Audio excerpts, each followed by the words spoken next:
فاعوذ باللہ من الشیطان الرجیم بسم اللہ الرحمن الرحیم رب اشرح لی صدری ویسر لی امری واحلل عقدۃ من لسانی یفقہوا قولی۔ السلام علیکم ورحمۃ اللہ وبرکاتہ ومغفرہ۔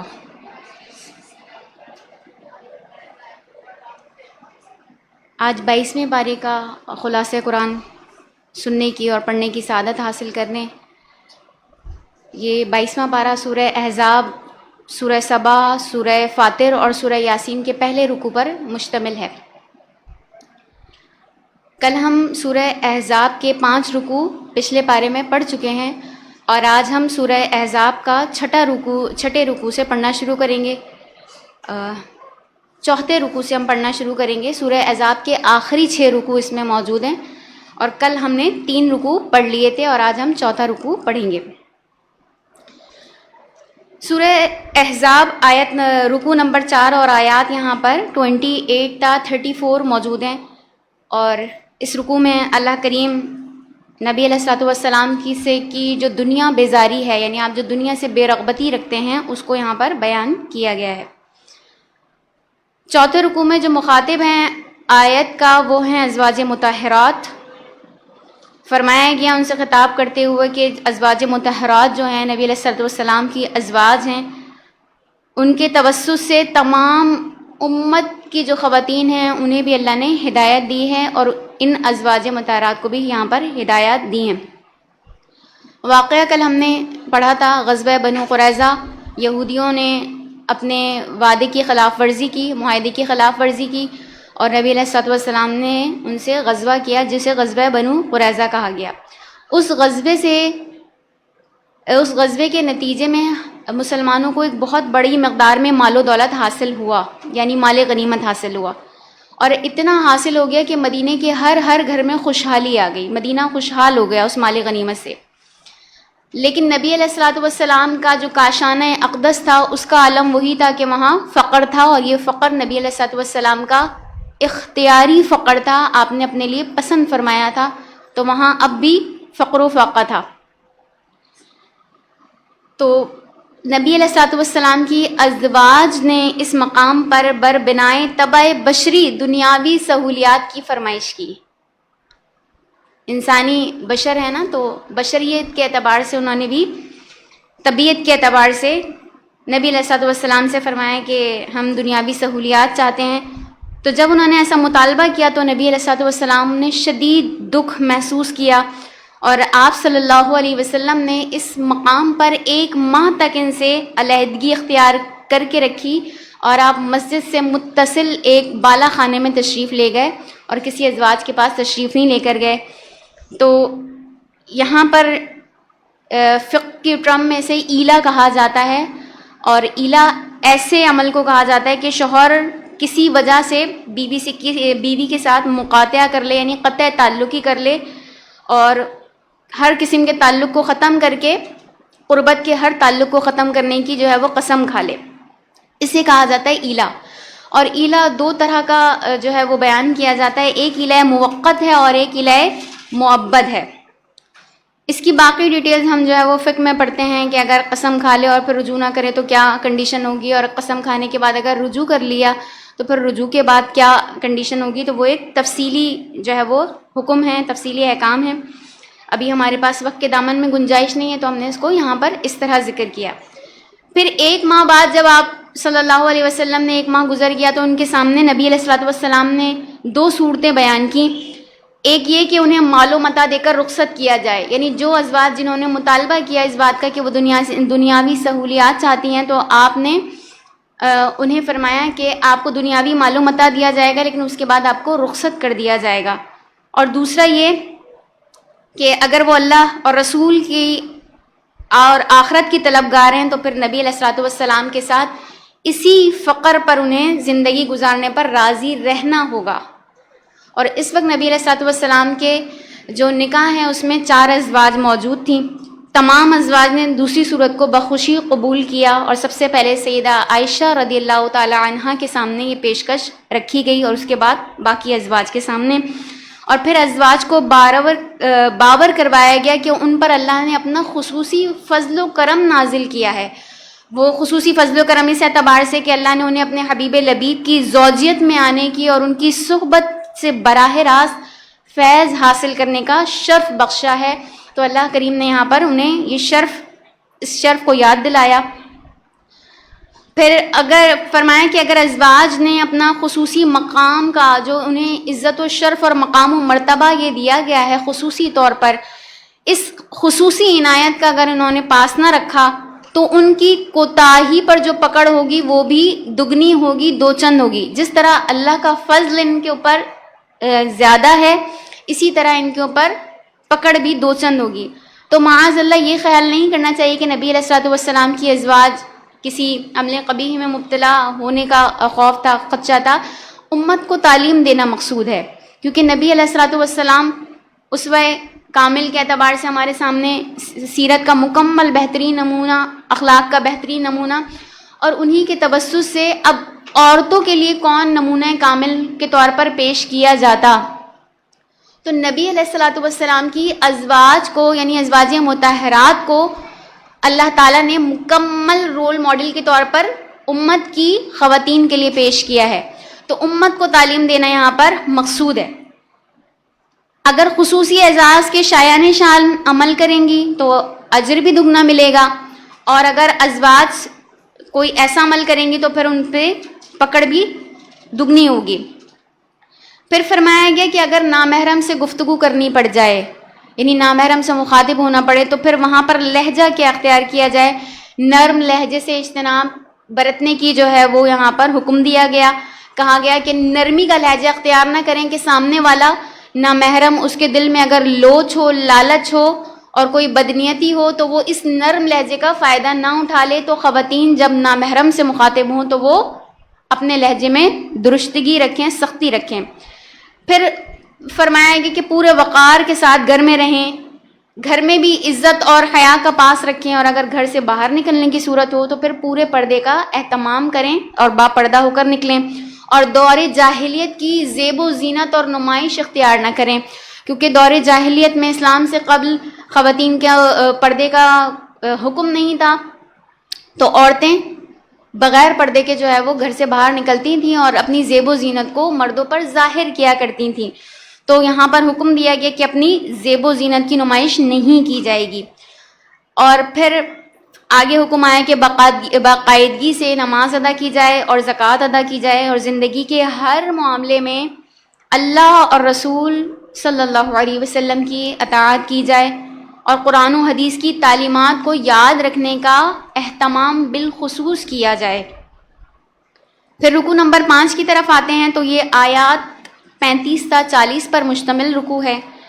5ویں رکوع میں اللہ کریم مومن مردوں اور خواتین کے مطلوبہ اوصاف بیان فرماتا ہے کہ مومن مردوں اور مومنہ عورتوں کے اوصاف کیا اللہ کو مطلوب ہیں، کہ کسی مرد مومن اور خاتون کے لیے ممکن نہیں ہے کہ اللہ اور اس کے رسول کا حکم آ جائے اور وہ اس پر عمل نہ کرے. اس کے بعد دور جاہلیت کی غلط روایت کی اصلاح کی گئی ہے. دور جاہلیت میں منہ بولے بیٹے کو حقیقی بیٹے کے طور پر اور اس کی بیوی کو حقیقی بہو سمجھا جاتا تھا، یعنی جسے اپنے منہ سے کہا ہو کہ یہ میرا بیٹا ہے اور وہ حقیقی بیٹا نہ ہو، اور اس کی بیوی کو حقیقی بہو کے طور پر تسلیم کر لیا جاتا تھا، اور پھر اس کی شادی کسی صورت بھی اس منہ بولے بیٹے کے باپ سے ممکن نہیں تھی. یہ عربوں کے یہاں رواج تھا اور اللہ اس روایت کو توڑنا چاہتا تھا. تو نبی علیہ الصلوۃ والسلام کہ جو منہ بولے بیٹے حضرت زید بن حارثہ رضی اللہ تعالیٰ عنہ ہیں، ان کا واقعہ یہاں پر ذکر کیا گیا کہ نبی علیہ الصلوۃ والسلام نے انہیں اپنا منہ بولا بیٹا بنایا ہوا تھا.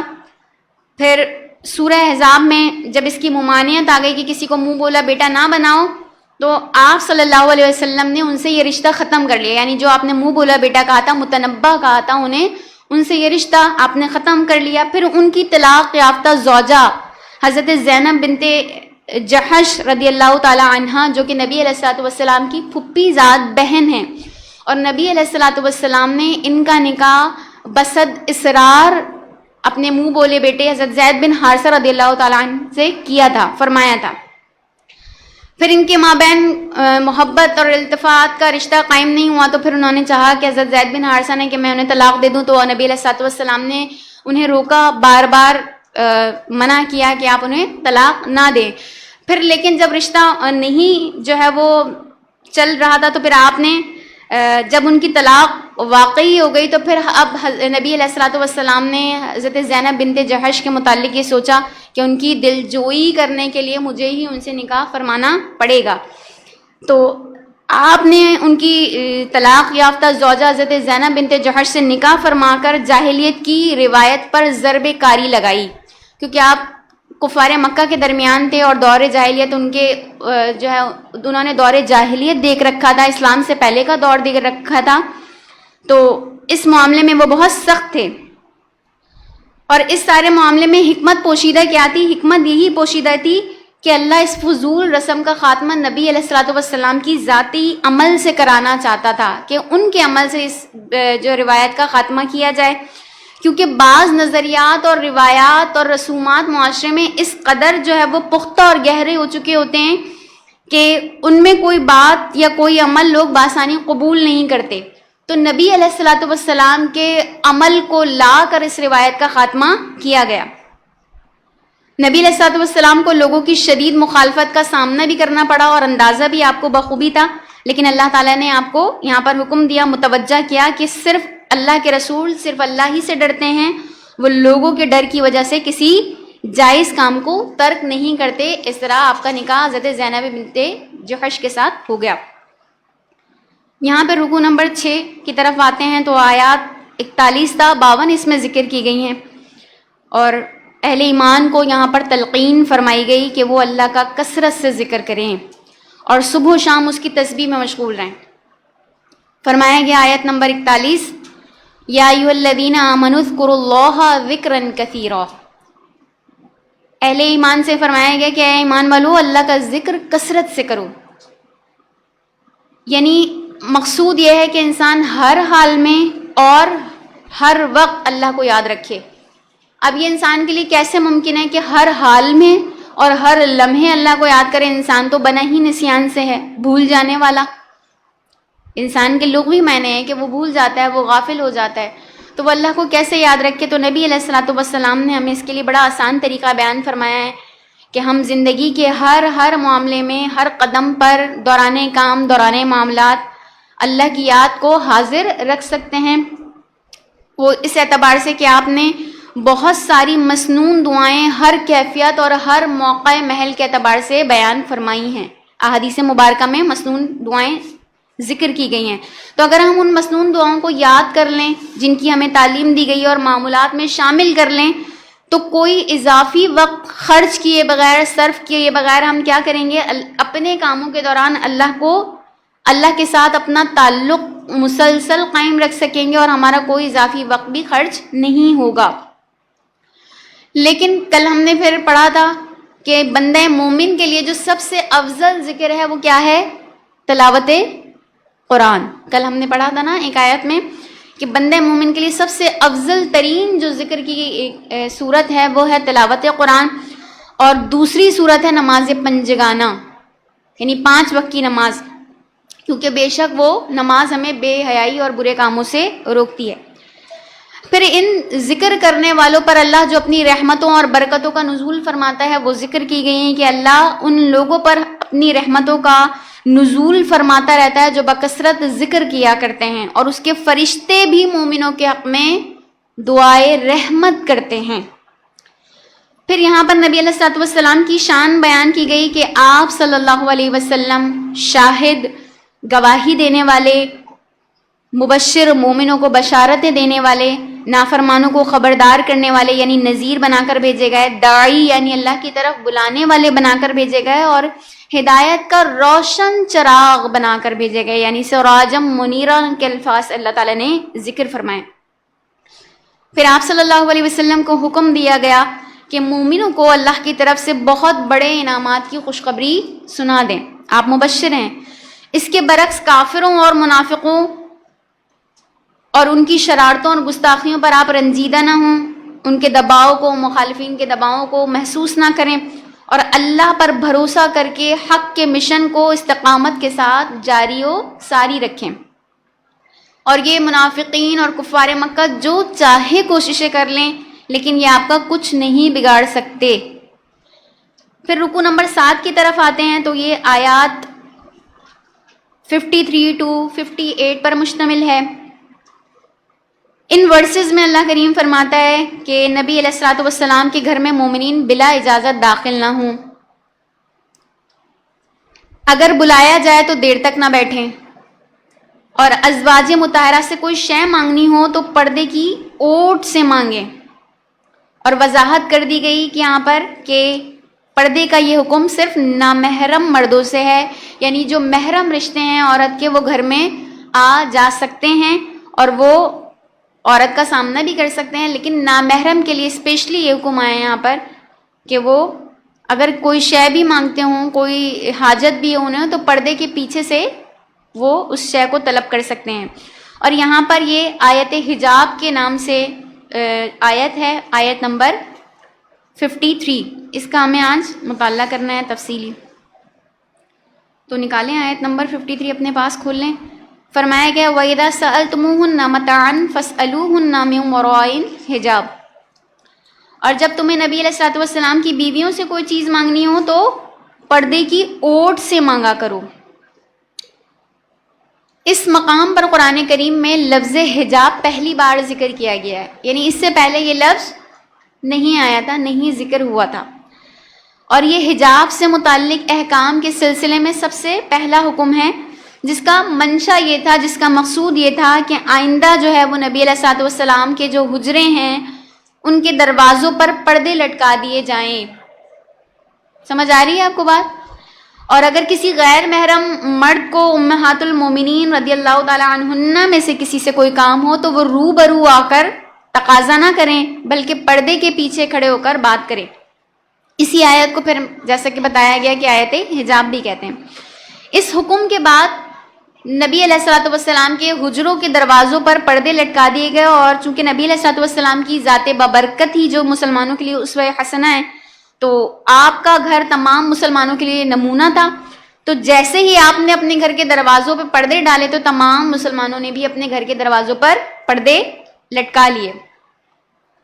اگر ہم اسے دیکھیں کہ معاشرتی اصطلاحات کے اعتبار سے یہ احکام جو ہے نا، یہ حکم عمومی نوعیت کا ہے، یعنی عام حکم تھا نبی علیہ الصلوۃ والسلام کو بھی اور امت کو بھی. لیکن اس اصطلاح کا جو ذکر ہے وہ اس کا آغاز خصوصی طور پر نبی علیہ الصلوۃ والسلام کی کہ گھر سے کیا جا رہا ہے، آپ کی ذات بابرکت سے کیا جا رہا ہے، یعنی حکم آپ کو دیا گیا ہے. تو اس کا وہی سبب ہے جو انگریزی میں ضرب المثل بھی ہے کہ چیریٹی بگنز ایٹ ہوم، یعنی کوئی بھی کام کیا جائے تو وہ اس کی ابتدا اپنے ہی گھر سے کی جائے. تو ہر اچھے کام کی ابتدا ہم اپنے گھر سے کریں. تو یہاں پر نبی علیہ الصلوۃ والسلام نے سب سے پہلے اپنے گھر میں پردے لٹکائے اور اس کے بعد پھر باقی تمام صحابہ کرام کے گھروں میں بھی پردے لٹکا دیے گئے. اور اس آیت حجاب کے بعد فرمایا گیا کہ نبی علیہ الصلوۃ والسلام کی جو ازواج مطہرات ہیں وہ تمام امت کے لیے ماں کا درجہ رکھتی ہیں، یعنی ان سے نکاح جائز نہیں ہے. کہ نبی علیہ الصلوۃ والسلام جب دنیا سے پردہ بھی فرما جائیں تو کسی اور مرد کا نکاح ان سے ممنوع ہے. یعنی محرمات ابدیہ میں ازواج مطہرات کو شامل کیا گیا، یعنی ایسی محرمات جو ہمیشہ ہمیشہ کے لیے حرام ہیں، جن سے نکاح کسی حال میں کسی صورت میں جائز نہیں ہے. پھر اعلان کیا گیا کہ اللہ ہر وقت اپنے حبیب لبیب صلی اللہ علیہ وسلم پر رحمتوں کا نزول فرماتا ہے، اور تمام فرشتے بھی آپ صلی اللہ علیہ وسلم کے حق میں دعائے رحمت کرتے ہیں. اور یہ آیت ہمیں یاد بھی ہے، پڑھتے ہیں ہم، ان اللہ وملائکتہ یصلون علی النبی یا ایھا الذین آمنوا صلوا علیہ وسلموا تسلیما. مومنوں کو حکم دیا گیا کہ وہ بھی نبی علیہ الصلوۃ والسلام پر درود و سلام کا نذرانہ پیش کرتے رہا کریں. یہ بات بارہا سمجھائی گئی ہے، سمجھ میں ہماری آئی ہوئی ہے. اللہ کریم ہمیں توفیق بھی دے کہ ہم نبی علیہ الصلوۃ والسلام کی بارگاہ میں کثرت کے ساتھ درود و سلام کے نذرانے اور تحفے پیش کرتے رہا کریں. یہ واحد عبادت ہے جس میں اللہ ہمارے ساتھ شامل ہے، ورنہ قرآن کریم کے کسی حکم میں اللہ نے یہ نہیں فرمایا کہ میں کرتا ہوں تو اے بندو تم بھی کرو، میرے معصوم ملائکہ کرتے ہیں تو تم بھی کرو. یہ واحد عمل ہے جس میں اللہ نے فرمایا کہ میں اپنے نبی رحمت پر درود نازل کرتا ہوں، دعائے رحمت نازل کرتا ہوں. تو اب کیا میرے معصوم ملائکہ بھی میرے بعد نبی کے حق میں دعائے رحمت کرتے ہیں، تو اب اے ایمان والو تم بھی اس عمل کو خوب بجا لاؤ. تو جب ہم درود پڑھتے ہیں تو یقین کامل رکھیں کہ جب نماز پڑھتے ہیں اللہ شامل نہیں ہے، زکوٰۃ ادا کرتے ہیں اللہ شامل نہیں ہے، اور جتنی دیگر عبادات ہیں چاہے وہ نفلی ہوں یا فرض عبادات ہوں، اس میں اللہ ہمارے ساتھ شامل نہیں ہوتا. اور آج فقہ کی کلاس میں شاید ڈسکس ہو رہا تھا کہ کوئی عبادت ایسی نہیں ہے جو قبولیت کا درجہ رکھتی ہو اور جس پر انسان حتمی کہہ سکتا ہو کہ میری طرف سے کی جانے والی یہ عبادت، یہ عمل مقبول بارگاہ ہے، سوائے درود پاک کے. درود جب بھی جس بھی حال میں جہاں بھی بندہ پڑھتا ہے وہ ہر حال میں مقبول ہوتا ہے، ہر حال میں. یہ واحد عمل ہے جسے شرف قبولیت پہلے ہی حاصل ہے، کیونکہ اس عمل میں خدا وحدہ لا شریک خود بھی شریک ہوتا ہے. ایسا خدا جو کسی کے ساتھ شریک نہیں ہے، وحدہ لا شریک ہے، لیکن وہ بھی اس عمل میں مومنین کے ساتھ شریک ہے. تو اللہ کریم ہمیں بکثرت نبی علیہ الصلوۃ والسلام پر درود بھیجنے کی توفیق عطا فرمائے. اور درود ہی وہ ذریعہ ہے جو ہمارے گناہوں کو بھی مٹاتا ہے اور ہماری نیکیوں میں بھی اضافہ کرتا ہے. آپ جانتے ہیں نا یہ بات کہ جب ہم درود پڑھتے ہیں تو ہمارے گناہ بھی بیک وقت مٹائے جاتے ہیں اور ہماری نیکیوں میں بھی اسی وقت اضافہ کیا جاتا ہے. پھر فرمایا گیا کہ جو بدبخت اللہ کے رسول کی شان میں گستاخی کا جرم کرتے ہیں، اہانت رسول کا سخت حکم یہاں پر، تو وہ دراصل اللہ کی شان میں گستاخی کرتے ہیں. اہانت رسول سے مراد شان خدا میں گستاخی ہے. صرف نبی کی شان میں گستاخی مقصود نہیں ہے، اور فرمایا کہ ایسے گستاخوں پر دنیا و آخرت میں اللہ کی لعنت ہے. اور اسی طرح جو لوگ سچے اہل ایمان کو دکھ دیتے ہیں، پہلے اللہ نے ایذا اللہ اور رسول کو پہنچانے کے متعلق وعید نازل فرمائی کہ آخرت میں ان کے لیے اللہ کی لعنت ہے، لعن اللہ فی الدنیا والآخرہ. پہلے ان کی لعنت، ان لوگوں کی لعنت کا ذکر کیا جو اللہ اور اس کے رسول کو ایذا پہنچاتے، تکلیف. اس کے بعد اللہ نے مومنین کو بھی ایذا پہنچانے والے کے متعلق وعید نازل فرمائی ہے کہ اسی طرح جو لوگ سچے اہل ایمان کو دکھ دیتے ہیں وہ بھی بڑے جرم کا ارتکاب کرتے ہیں، ان پر بے بنیاد الزام لگاتے ہیں، بہتان تراشی کرتے ہیں، تو انہوں نے اپنے سر بہتان اور سری گناہ کا بوجھ لے لیا ہے. فَقَدِ احْتَمَلُوا بُهْتَانًا وَإِثْمًا عَظِيمًا اثما مبینہ.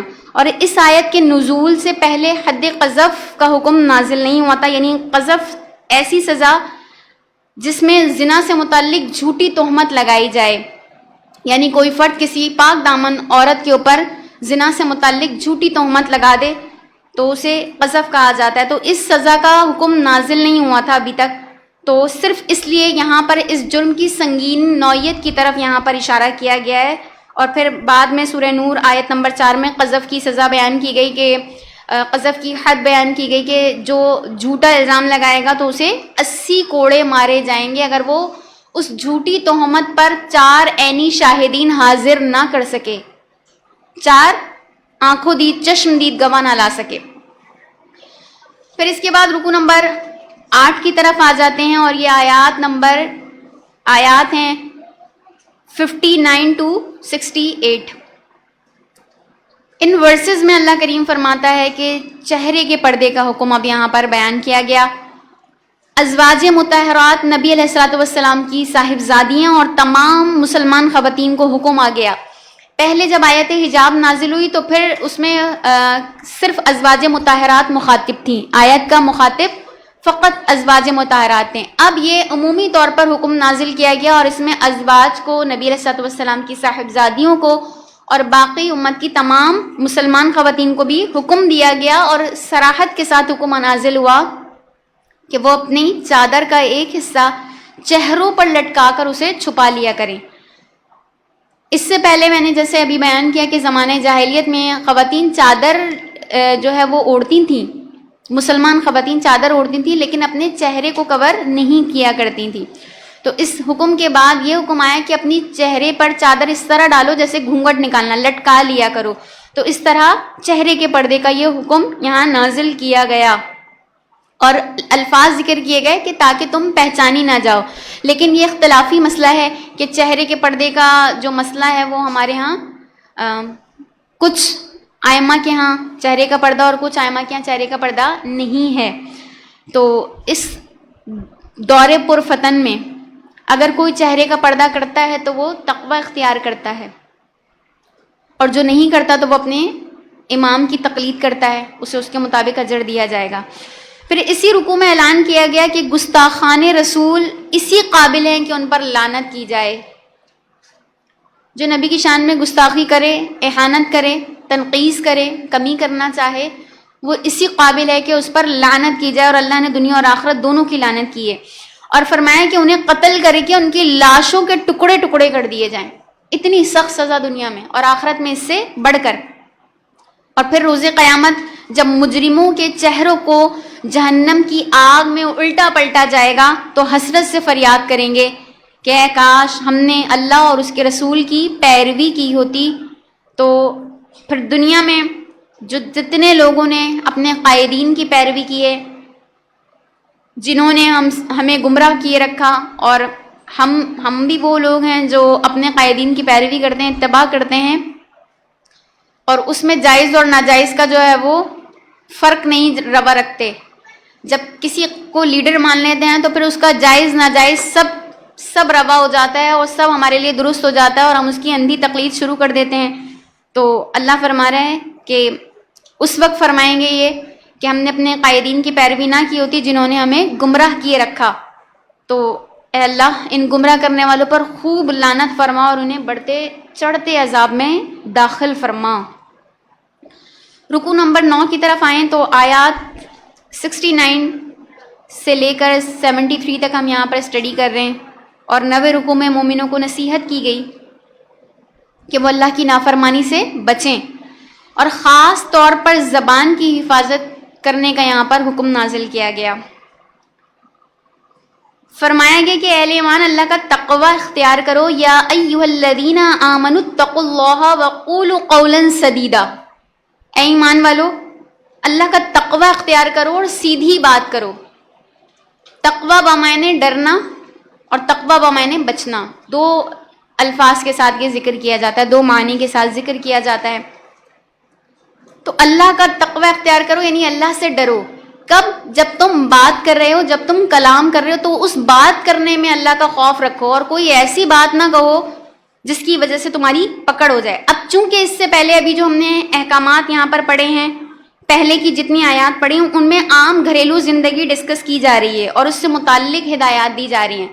تو یہاں پر اسپیشلی جو ہے وہ حکم کیا ہوگا، سیاق و سباق کا جو مفہوم ہوگا وہ یہ ہوگا کہ گھریلو معاملات میں تقوی کی روش اختیار کرو. گھریلو معاملات سے مراد یہ ہے کہ جو لوگوں کے گھر کے اندر رہنے والے لوگ ہیں وہ آپس میں اپنے معاملات کیسے رکھیں گے، اور گھر کے اندر رہتے ہوئے اپنی زبان کے استعمال میں محتاط رہو. یعنی اپنے اہل و عیال کے ساتھ جب گفتگو کرو تو اس میں بھی راست گوئی ہو، سچائی پر مبنی گفتگو، اور راست بازی کا یعنی سچائی کا ہی پھر اس میں خیال رکھو. اسپیشلی یہ حکم اہل خانہ سے متعلق ہے. معاملہ اس کے برعکس نظر آتا ہے. جتنے اچھے اور سچے اور جتنے ستھرے ہم گھر سے باہر لوگوں کے لیے ہیں، عزت دار ہیں، اور جتنی زبان کی مٹھاس ہماری شیریں زبانی لوگوں کے لیے، دیگر لوگوں کے لیے، اس کے برعکس گھر میں عمومی رویہ دیکھنے میں یہ آتا ہے کہ اتنی ہی کاٹدار لہجہ اور اتنی ہی زبان کی تیزی ہم اپنے گھر والوں کے ساتھ بیان کرتے ہیں اور سلوک ان سے ناروا رکھتے ہیں. تو اس عمل کو کرنے سے بچنے کی اللہ نے ہمیں ہدایت جاری کی ہے. اللہ ہمیں توفیق بھی نصیب فرمائے. اور ہم میں سے اگر کوئی اس عمل میں مبتلا ہے کہ وہ اپنے گھر والوں کے لیے شیریں زبان نہیں ہے تو اللہ کریم ہمارے اس عمل سے ہمیں بچنے کی توفیق فرما کے ہماری زبان کو اچھا فرما دے، اور ہمیں لوگوں کے لیے قولاً سدیداً کے حکم کے اعتبار سے سچی اور سیدھی بات کہنے کی توفیق نصیب فرمائے. فرمائیں گے کہ زبان کی جو حفاظت ہے اعمال سنوار دیتی ہے. اگر کوئی بندہ اپنی زبان کی حفاظت کر لے تو اس کے عمل بھی سدھر جاتے ہیں، اعمال سنوار دیے جاتے ہیں، اور گناہوں کی بخشش کا ذریعہ اس کی زبان بن جاتی ہے۔ پھر فرمایا گیا کہ اللہ نے ایک امانت کا بوجھ آسمانوں، زمین اور پہاڑوں پر ڈالا تو وہ سب اس امانت کے خوف سے، بوجھ سے خوف زدہ ہو گئے۔ اس امانت کے بوجھ کو اٹھانے سے خوف میں مبتلا ہوئے۔ پہاڑوں نے کہا کہ ہم یہ بوجھ، گراں قدر بوجھ ہم اٹھا نہیں سکتے۔ زمین نے انکار کیا، اور پھر جب یہ سب بوجھ اٹھانے سے انکار کرنے لگے تو اسے ایک ہمارے نبی علیہ الصلوۃ والسلام کے لیے بیان فرمایا گیا کہ البتہ ایک انسان نے اس بوجھ کو اٹھا لیا، یعنی نبی علیہ الصلوۃ والسلام نے اس بوجھ کو اٹھایا، نبوت کے بارے گرا کو اور قرآن جیسی عظیم کتاب کے بوجھ کو اٹھایا۔ اور وہ بڑا ہی ناانصاف اور نادان تھا۔ یہ امانت کیا ہے؟ غور کیا جائے کہ وہ کیا شے ہے جو انسان میں ہے اور باقی مخلوقات میں نہیں ہے، تو یہ شے ہے اللہ کی روح جو انسان میں پھونکی گئی۔ اس روح کے بغیر انسان کیا ہے؟ حیوان ہے، جانور ہے، مثل جانور، اور ناانصاف اور نادان ہے جیسے جانور ہوتے ہیں۔ اس کے اندر روح، اللہ نے اپنی امر ربی رکھی روح کی صورت میں، تو یہ عزت اور شرف کا مقام حاصل کر گیا، اور اس عزت و شرف کے مقام کو اللہ نے مزید بلند کیا، اور نبی علیہ الصلوۃ والسلام کو نبوت، اور نبوت میں بھی پھر خاتم النبیین کے درجے پہ فائز کیا، اور آپ کو عظیم کتاب آپ کے اوپر نازل فرمائی۔ تو یہاں پر اللہ نے یہ حقیقت بیان فرمائی، وحی کا نزول صرف اور صرف یہی روح برداشت کر سکتی تھی۔ یہ فرمایا کہ روح چونکہ امر ربی ہے، اس کا تعلق اللہ سے تھا، رب سے تھا، اس روح کا تعلق، تو یہ روح ہی تھی جو اس بارے گرا کو، اس بوجھ کو اٹھا سکتی تھی۔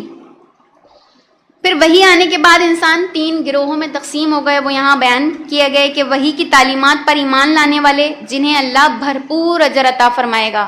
جب وحی نازل ہو گئی، یعنی قرآن کریم نازل ہو گیا، تو اب جو کیٹیگریز ہیں ان میں سب سے پہلے ایمان والے ذکر کیے گئے۔ پھر وحی کی تعلیمات کا کھلم کھلا انکار کرنے والے، یعنی جنہوں نے اس کو ڈینائی کیا، وہ کافر اور مشرک ذکر کیے گئے، اور ان کے متعلق اللہ نے بیان فرمایا کہ اللہ انہیں عذاب دے گا۔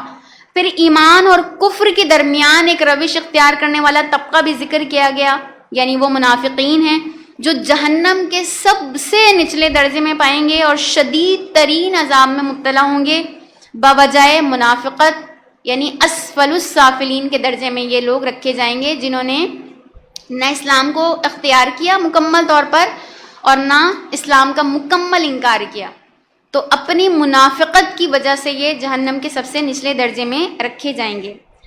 اس کے بعد سورہ سبا کا آغاز ہوا جاتا ہے، اور سورہ سبا مکی صورت ہے، اور سورہ سبا مکی صورت ہونے کے بعد حضرت داؤد، حضرت سلیمان علیہ السلام کا اس میں ذکر کیا گیا ہے، اور قوم سبا کے قصے کو بھی صورت میں ذکر کیا گیا ہے، اور کفار مکہ کی جو ہٹ دھرمی ہیں انہیں جو ہے یہ قصے مثال کے طور پر اللہ نے بیان فرمائے ہیں کہ وہ حضرت داؤد علیہ السلام اور حضرت سلیمان علیہ السلام جو ہے وہ کس قدر عظیم شان و شوکت کی سلطنت رکھتے تھے، لیکن اس کے باوجود اپنے پروردگار کی بارگاہ میں شکر ادا کرتے تھے۔ اس کے برعکس ایک قوم سبا جنہیں اللہ نے نعمتوں سے نوازا، تو انہوں نے ناشکری کی، اور ناشکری کے سبب پھر ان پر عذاب نازل ہوا۔ تو اسی طرح اللہ نے امثال بیان فرما کر جو ہے وہ قوم مکہ، کفار مکہ کو تذکیر بیان کیے، نصیحت بیان کیے، تو یہ تذکیری بیان ہے۔ عظمت باری تعالیٰ اللہ نے بیان فرمایا، اور یہاں پہ قدرت باری تعالیٰ کا ایک مظہر دکھایا گیا کہ قیامت برپا ہو کر رہے گی، یہ تو لازم ہے، اور اس روز کیا ہوگا اس کا ایک منظر اللہ تعالیٰ نے بیان فرمایا کہ اس روز نیک بندوں کو بخشش اور عزت والے رزق سے نوازا جائے گا، اور جو لوگ اللہ کے احکام پر عمل میں رکاوٹیں کھڑی کرتے ہیں انہیں بدترین عذاب سے دوچار ہونا پڑے گا۔ اللہ چاہے تو فوری طور پر انہیں زمین میں دھسا دے، یا آسمان کو ٹکڑے ٹکڑے کر کر ان پر گرا دے، اور اللہ کی رحمت ہے کہ وہ انسانوں کو اصلاح کے لیے مہلت دیتا ہے۔ تو یہ تذکیری آیات تھیں اور تذکیری بیان تھا۔ اللہ تعالیٰ نے قیامت کا ایک منظر پیش کر کے امت کو تعلیم دی کہ وہ قیامت کے اس ہولناک منظر کو سوچیں گے، اگر یہ منظر ہوگا تو پھر ہم کہاں جائیں گے۔ تو اصلاح کی غرض سے مہلت دی گئی ہے. تو موقع کو غنیمت جاننے کے لیے، موقع کو غنیمت جانتے ہوئے اللہ ہمیں اصلاح عمل کی توفیق عطا فرمائے، اور ہم متفکر رہیں اس بات میں کہ ہم اپنے عمل میں سدھار کیسے لا سکتے ہیں، اپنے عمل کو کیسے سنوار سکتے ہیں. رکو نمبر 2 آیات 10 تا 21 پر مشتمل ہے، اور فرمایا ہے دوسرے رکوع میں حضرت داؤد علیہ السلام اور حضرت سلیمان علیہ السلام پر اللہ کے انعامات کا جو تذکرہ اور ان کا جو شکر کرنا ہے. اس کے بعد قوم سبا پر اللہ کے احسانات اور ان کی ناشکری کی ایک بہت بڑی داستان ہے. اللہ نے اس قوم کو وسیع و عریض باغات کے 2 سلسلے عطا کیے تھے قوم سبا کو، اور ان باغات میں کثرت سے پھلاتے تھے. پھر انہوں نے اللہ کی ناشکری کی اور اللہ نے ایک سیلاب کے ذریعے ان کے باغات کو اجاڑ دیا. تجارتی اعتبار سے یہ بہت اسٹرانگ تھے، یمن سے لے کر فلسطین تک سفر کرتے تھے تجارت کی غرض سے. طویل تجارتی شاہراہ پر تھوڑے تھوڑے فاصلے پر ان کی ایسی بستیاں تھیں جہاں سے وہ ضروریات زندگی حاصل کر لیتے تھے اور آرام بھی کر لیتے تھے. تجارت کے دوران جب سفر کرتے تھے تو یہ سارے معاملات انہیں دیکھنے پڑتے تھے. تو انہوں نے ناشکری کرتے ہوئے خواہش کی کہ ان کی جو سفر کی منزلیں ہیں وہ طویل ہو جائیں. خود ہی اللہ سے فرمائش کی اور ناشکرانہ رویہ اختیار کرتے ہوئے کہا کہ ہماری سفر کی منازل کو طویل کر دیا جائے تاکہ سفر میں کچھ ایڈونچر ہو. انسان کی جو طبع ہے نا، طبیعت ہے، اس میں وہ انسان خصیم و مبین کا آگے کہ جھگڑالو ہے، وہ اسی اعتبار سے. اور کیا کہا کہ خطرات کا سامنا جب کر کے ہم منزلوں پر پہنچیں گے تو خوب لطف آئے گا، یعنی انہیں ایڈونچر میں جو ہے وہ مزہ لینے کی سوجھی. تو اللہ نے انہیں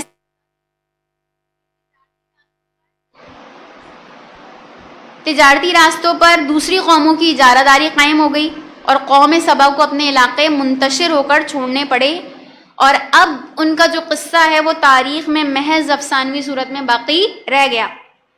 اور قوم مکہ کو یہ واقعہ کیوں سنایا گیا؟ اسی وجہ سے سنایا گیا کہ اگر تم بھی ناشکری کی روش اختیار کیے رکھو گے، ہٹ دھرمی اور تعصب کی روش اختیار رکھو گے، اور نبی علیہ الصلوۃ والسلام کے فرمان پر عمل کے فرمانے سے ایمان نہیں لاؤ گے، قرآن پر ایمان نہیں لاؤ گے، تو پھر تمہیں بھی اسی طرح سزا دی جائے گی، اور اللہ جو ہے وہ ناشکروں کو اس طرح کے عذاب میں مبتلا کرتا ہے. پھر رکوع نمبر 3 کی طرف آئیں. آیات 22 تا 30 اس میں ذکر کی گئی ہیں، اور نبی علیہ الصلوۃ والسلام کے اسوہ کامل کو یہاں پر بیان فرمایا گیا کہ نبی علیہ الصلوۃ والسلام رسول کامل ہیں اور آپ کا اسوہ کامل ہے. اور فرمایا گیا کہ مشرکین جو ہیں وہ مشرکین مکہ فرشتوں کو اللہ کی بیٹیاں قرار دیتے. یعنی مکے کے جو مشرکین تھے وہ اللہ کی ذات میں شرک کیسے کرتے تھے، یعنی فرشتوں کو خدا کی بیٹیاں قرار دے کر ان سے دعائیں کرتے ہیں. هو اللہ احد، ہم سورہ اخلاص پڑھتے ہیں، کہہ دو کہ وہ اللہ ایک ہے. اللہ الصمد، اللہ بے نیاز ہے. تو شرک ان کا بیان کیا گیا، واضح کیا گیا یہاں پر کہ فرشتے اللہ کی عاجز مخلوق ہیں، وہ اللہ تو ایک ہی ہے، واحد ہے، اور ان کا آسمان اور زمین کی تخلیق اور کائنات کا نظام چلانے میں کوئی اختیار ہی نہیں ہے. فرشتے ملائکہ اس نظام کو نہیں چلا رہے، نظام کو چلانے والا کائنات کے اوپر مکمل کنٹرول اللہ کا ہے، اور اللہ کی اجازت کے بغیر ان میں سے کسی کی بھی شفاعت جو ہے وہ فائدہ مند نہ ہوگی. پھر نبی علیہ الصلوۃ والسلام کے لیے ارشاد ہوا کہ نبی علیہ الصلوۃ والسلام تمام انسانوں کی طرف رسول ہیں، تمام انسانوں کی طرف. یہ بات اور یہ آیت مبارکہ، اس سے ہم ایک عقیدے کو بھی ڈیفائن کرتے چلتے ہیں اور عقیدے کو سمجھتے ہوئے چلتے ہیں کہ نبی تمام انسانوں کے لیے فرمایا گیا، مسلمانوں کے لیے رسول نہیں فرمائے گئے، ایک خاص قوم کی نشاندہی نہیں کی گئی، امت کی نشاندہی نہیں کی گئی. فرمایا گیا کہ آپ انسانوں کے لیے جو ہے رسول ہیں، یعنی رہتی دنیا تک انسان آتے رہیں گے، اور رہتی دنیا تک یعنی تا قیامت کے لیے فقط اب آپ ہی رسول ہیں، اور کوئی رسول اب تشریف نہیں لائے گا. اس بات کو قرآن کریم میں یا ایھا الناس کہہ کر ذکر کیا گیا، یعنی اے انسانوں کا جب صیغہ لایا گیا تو اس کا مطلب یہ ہے کہ جب انسان کہا گیا تو اب تمام نوع انسانی مراد ہے، اور تمام نوع انسانی سے اللہ خطاب فرما رہا ہے کہ یہ رسول جو ہے وہ تم سب کے لیے ہی رسول بنا کر بھیجے گئے ہیں، کوئی نبی ان کے بعد نہیں آئے گا، تو یہی خاتم النبیین ہیں۔ پھر آپ کی رسالت پورے کرۂ ارضی کے لیے تا قیامت جاری و ساری رہے گی، اور آپ صلی اللہ علیہ وسلم کی اطاعت ہی لازم ہے اور کسی کی اطاعت نہیں مانی جائے گی۔ پھر رکوع نمبر 4 کی طرف آتے ہیں، تو آیات 31 تا 36 اس رکوع میں موجود ہیں۔ فرمایا گیا کہ قیامت کا ایک منظر پھر یہاں دکھایا گیا کہ قیامت جب برپا ہوگی تو دنیا دار مذہبی ہوں یا سیاسی قائدین ہوں، سب کے پیروکار ان سے کہیں گے کہ اگر تم نے ہمیں گمراہ نہ کیا ہوتا تو ہم گمراہ نہ ہوتے، اگر تم ہمیں نہیں راستے سے بھٹکاتے تو ہم اللہ کے راستے سے نہیں بھٹکتے۔ تو گمراہ کرنے والے جو قائدین ہیں، جو لیڈرز ہیں، اب وہ اس پر کیا جواب دیں گے؟ وہ کہیں گے ہمیں تم پہ کوئی اختیار نہیں تھا، ہم نے تمہیں زبردستی مجبور نہیں کیا تھا کہ تم ہماری پیروی کرو، تم خود جرائم کی لذت کے مزے جاری رکھنا چاہتے تھے اور اس کے لیے جواز تلاش کرتے تھے۔ اور اب سامنے سے پیروکار جو ان کے فالوورز ہیں وہ کیا کہیں گے کہ ہرگز نہیں، بلکہ تم کیا کرتے تھے، تم نئے نئے دلائل لا کر اور جواز پیش کر کے گمراہ کن نظریات اور مشرکانہ عقائد کو ہمارے ذہنوں میں پکا کرتے تھے، اسی وجہ سے ہم گمراہ ہو گئے۔ اور اب وہ اپنے کیے پر پشیمان ہوں گے، بروز حشر تو ہر شخص اپنے کیے پر پشیمانی کا اظہار کرے گا، لیکن قیامت کے روز یہ ندامت فائدہ مند نہیں ہوگی۔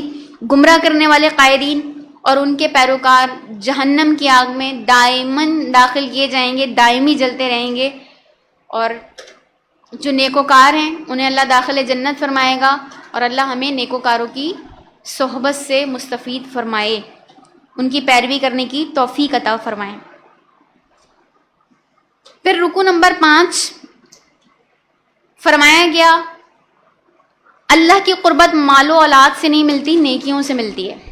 اللہ کے اکرام، اللہ کے اعزاز نیکیوں کی وجہ سے ہے، مال اور دولت کی بنیاد پر نہیں ہے۔ دولت کی فراوانی اور کثرت اولاد کو اللہ کے راضی ہونے کی علامت مت سمجھو، یعنی اللہ کے اس دنیا کی کوئی حیثیت اور حقیقت ہی نہیں ہے۔ نبی علیہ الصلوۃ والسلام نے کیا فرمایا کہ اللہ کے ہاں اس دنیا کی حیثیت ایک مچھر کی بھی نہیں ہے، مچھر کے برابر بھی نہیں ہے۔ اگر ایسی حیثیت ہوتی تو وہ کافر کو ایک گھونٹ پانی نہ دیتا۔ اگر دنیا کوئی حیثیت رکھتی ہے اللہ کے نزدیک، چونکہ اللہ کے نزدیک اس کی کوئی حیثیت نہیں ہے، تو آپ دیکھتے ہیں کہ دنیا کافروں کے لیے بہشت ہے، مثل بہشت ہے۔ ان کی ترقی، ان کی کامرانی، ان کے عیش و عشرت سب کچھ بتاتے ہیں کہ دنیا ہی ان کے لیے اصل ہے، اصل ٹھکانہ ہے۔ تو کافروں کے لیے جو نوازشات ہیں وہ اس کو مت سمجھو کہ دولت کی فراوانی یا اولاد کی کثرت جو ہے وہ انہیں اللہ کی طرف سے قربت کی وجہ سے ملی ہے کہ اللہ ان سے قریب ہے۔ فرمایا کسی کے لیے معیار یہ نہیں ہے کہ وہ دولت کو یا اولاد کو اپنے لیے معیار سمجھ لے کہ ہمیں اللہ نے ہم پر اپنی نوازشوں کا سلسلہ بڑھا دیا ہے، دراز کر دیا ہے۔ یہ بلکہ اللہ کی طرف سے کیا ہے، مال کا دیا جانا اور اولاد کثرت سے دی جانا، یہ بلکہ آزمائش ہے کہ وہ تمہیں آزمائش میں مبتلا کرتا ہے جب مال کثیر دیتا ہے یا اولاد کثرت سے دیتا ہے۔ تو جو لوگ احکامات الہی کی تبلیغ اور نفاذ میں رکاوٹ ڈالتے ہیں وہ برباد ہوں گے۔ جو لوگ مال کو بھلائی کے فروغ کے لیے لگاتے ہیں عنقریب اس کا کئی گنا اجر پائیں گے۔ روز قیامت اللہ فرشتوں سے پوچھے گا کیا مشرکین تمہیں خدا کی بیٹیاں قرار دے کر تمہاری عبادت کرتے؟ تو فرشتے کیا کہیں گے کہ نہیں، وہ شیطانوں کی عبادت یعنی اطاعت کرتے تھے، اور شیطانوں نے مشرکین کے اندر یہ کیا مشرکانہ تصورات ڈال دیے اور انہیں یہ تصورات قبول کر کے شرک جیسے سنگین جرم کا ارتکاب کرنے پر مجبور کر دیا۔ پھر فرمائے گی کہ ماضی میں یہ جرم کرنے والے انتہائی طاقتور لوگ تھے، یعنی مشرکین مکہ کو ڈرایا جا رہا ہے کہ تم سے پہلے اگر کسی نے شرک جیسا جرم کیا تو وہ انتہائی طاقتور قوم تھے۔ قوم عاد کا ذکر کیا جاتا ہے کہ وہ بہت طاقتور تھے، انہیں طاقت پر اور اپنی جو ہے وہ اس پر بھروسہ بھی بہت تھا، گھمنڈ بھی بہت تھا۔ تو وہ پچھلے جو امتیں گزری وہ طاقت کے اعتبار سے تم سے زیادہ قوی تھی، لیکن آخر کار اللہ نے انہیں بھی پکڑ لیا۔ تو پھر مشرکین مکہ کی طاقت سابقہ مجرم قوموں کے مقابلے میں عشر عشیر کی بھی نہیں ہے، ذرہ بھی برابر ان کا مقابلہ نہیں ہے پچھلی قوموں سے، تو ان کو یہاں پر ڈراوا دیا گیا۔ پھر رکوع نمبر 6 کی طرف آتے ہیں، تو آیات یہاں پر ہم پڑھیں گے 46 to 54. اس چھٹے رکوع میں اللہ کریم فرماتا ہے مشرکین مکہ کو نبی علیہ الصلوۃ والسلام قرآن کی صورت میں بڑی دل سوزی کے ساتھ دعوت دے رہے ہیں، اور فرمایا گیا کہ غور کریں نبی علیہ الصلوۃ والسلام معاذ اللہ مجنون نہیں ہے ہرگز بھی، وہ تو تمہیں دردناک عذاب سے بچانا چاہتے ہیں، اور ان کی دعوت کیا ہے؟ وہ بے غرض ہے، وہ تو عاجزی کا اظہار کر رہے ہیں۔ یہ آیت نمبر 46 ہے۔ یہاں پر جو آیات جس انداز میں ذکر کی ہیں یہ پڑھنے سے تعلق رکھتی ہیں، اللہ ہمیں اس کی سمجھ عطا فرمائے۔ فرمایا گیا آیت نمبر 46 میں ارشاد فرمایا گیا قل انما اعدکم بواحدہ۔ آپ نے قرآن تو کھول رکھا ہے نا، کھولیے، پیج کھولیے۔ قل انما اعظکم بواحدہ، اے نبی صلی اللہ علیہ وسلم آپ کہیے کہ میں تمہیں بس ایک بات کی نصیحت کرتا ہوں۔ پھر نبی علیہ الصلوۃ والسلام کے دعوی نبوت کے متعلق جو لوگوں کی آراء تھی یعنی رائے تھی وہ بہت مختلف قسم کی تھی، یعنی لوگ شش و پنج میں مبتلا تھے، ان کو سمجھ نہیں آتی تھی کہ آخر اس کا معاملہ کیا ہے، یہ جو دعوت پیش کر رہے ہیں ان کا معاملہ ہے کیا۔ ان میں سے بعض کا خیال کیا تھا، بعض یہ خیال کرتے تھے کہ معاذ اللہ محمد بن عبداللہ کا دماغی توازن بگڑ گیا ہے العیاذ باللہ، اور کچھ سمجھتے تھے کہ انہیں جنون کا عارضہ لاحق ہو گیا ہے۔ یہ کفار مکہ، مشرکین مکہ کے خیالات ہیں۔ تو جبکہ کچھ لوگ ایسے بھی تھے جن کا خیال یہ تھا کہ آپ منصوبہ بندی کر کے جھوٹ بول رہے، باقاعدہ پلاننگ کے ساتھ آپ جھوٹ بول رہے ہیں ہم سے۔ تو بعض لوگ ایسے تھے کہ جن کے ذہنوں میں یہ سوال گردش کرتا رہتا تھا ہر وقت کہ آخر کوئی شخص اتنا بڑا جھوٹ کیسے بول سکتا ہے کہ میں اللہ کا نبی ہوں اور یہ کتاب مجھ پر اللہ کی طرف سے نازل ہوئی ہے۔ تو وہ یہ سوال ان کے دماغ میں آتا تھا، ذہن میں وہ یہ سوچتے تھے کہ اتنا بڑا جھوٹ، اور وہ بھی وہ شخص بول رہا ہے جسے ہم ماضی میں کسی معاملے میں جھوٹ بولتے ہوئے نہیں پاتے، اور ہم نے خود انہیں صادق اور امین کے لقب سے پہچانا اور جانا ہے، تو پھر اتنا بڑا جھوٹ یہ کیسے بول سکتے ہیں؟ تو اس سلسلے میں لوگوں کے اندر جو تھا وہ ذہنی خلجان تھا، وہ ذہنی خلجان کا شکار ہو گئے تھے اور کسی حتمی نتیجے پہ نہیں پہنچ پا رہے تھے، یعنی فائنل ڈیسیجن لینے میں پریشانی تھی کہ آپ کی اصل دعوت کی حقیقت ہے کیا۔ تو ایسے تمام لوگوں کو کہ وہ غور و فکر کریں، ان آیات میں سنجیدہ غور و فکر کرنے کی دعوت دی گئی، اور اس طرح انہیں بتایا گیا کہ شاید وہ اپنے گریبانوں میں جھانکیں اور اپنے موروثی عقائد کی جو عصبیت ہے اس سے بالاتر ہو کر سوچیں اور سمجھیں اور کسی مثبت نتیجے پر پہنچ جائیں۔ فرمایا گیا ان تقوموا للہ مثنی و فرادا ثم تتفکروا، یہ کہ تم کھڑے ہو جاؤ، انداز دیکھیں آیت کا، اللہ کے لیے دو دو ہو کر یا اکیلے اکیلے، پھر غور کرو۔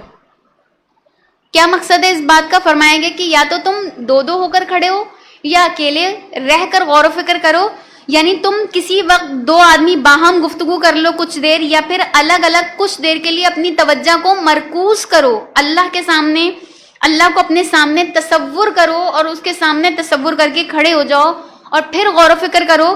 اگر تم اس انداز میں سنجیدگی کے ساتھ غور و فکر کر لو گے تو تم ضرور حقیقت تم پر واضح ہو جائے گی۔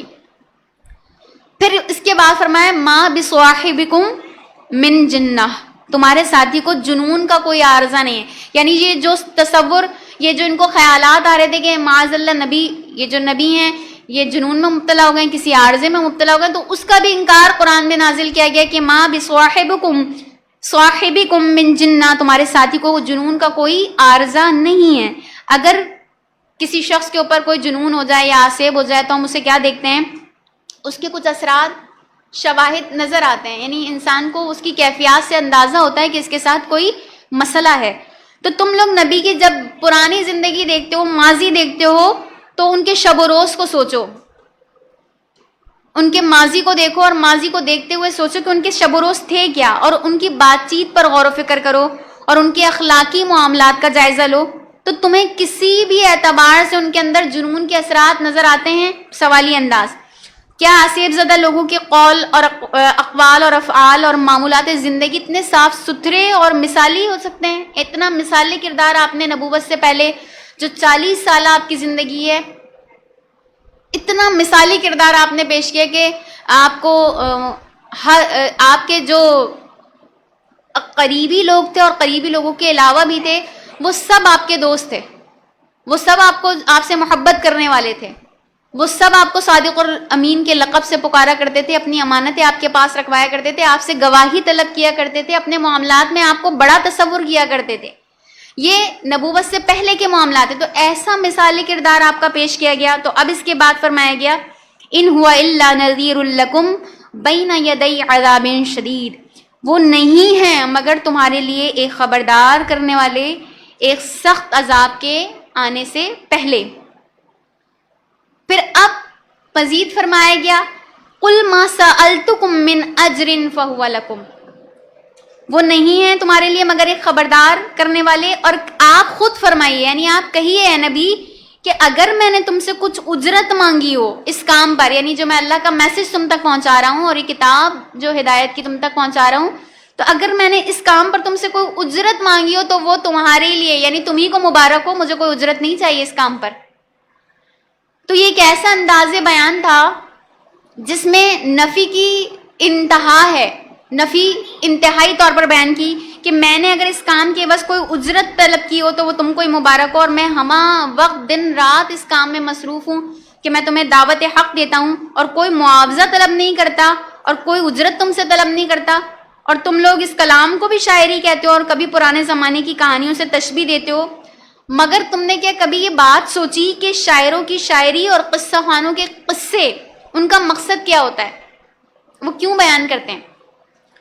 تو ان کا مقصد یہ ہوتا ہے کہ وہ اپنے سامعین کا دل بہلائیں، اور دل بہلانے کے بعد وہ ہاتھ پھیلاتے ہیں اور اس کلام کی داد چاہتے ہیں اور انعامات کی صورت میں وہ ان سے وصول کرتے ہیں۔